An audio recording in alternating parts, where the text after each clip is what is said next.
So I've presented the argument about why and how OKRs can be an awesome tool to add into your strategic planning and strategic thinking processes.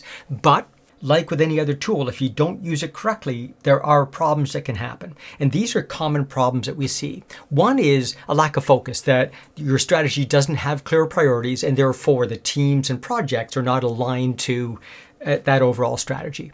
Second is disconnectedness, and that is that the strategy doesn't necessarily match what the customer wants, what the market wants, what the business wants, and therefore you're disconnected from what actually is needed from the organization. Third is reinterpretation. What happens is post-activity rationalization. People see an objective and they restate what they already are doing or wanted to do in light of that objective. They're not really complying with it, but they reinterpret it so it looks like they are. The biggest one, I feel, is death by planning.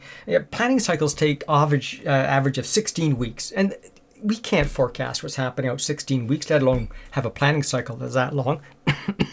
I think our planning cycle should take 16 hours, and so we just overcomplicate things and we end up with death by planning. Whereas what we should be doing is building agile strategies that can adapt quicker to changes in the environment. The next then is about mindless compliance, which is people, develop their OKRs, they have the right linkage, but they're not really linked to the underlying strategy. They're just checking the box. We see a number of broken agreements. What does that look like? It looks like management promotes a strategy, but when they begin cascading their strategies and communicating in meetings, they're going off in a different direction. So they're agreeing when they're at the leadership table. When they move to the execution table, not so much.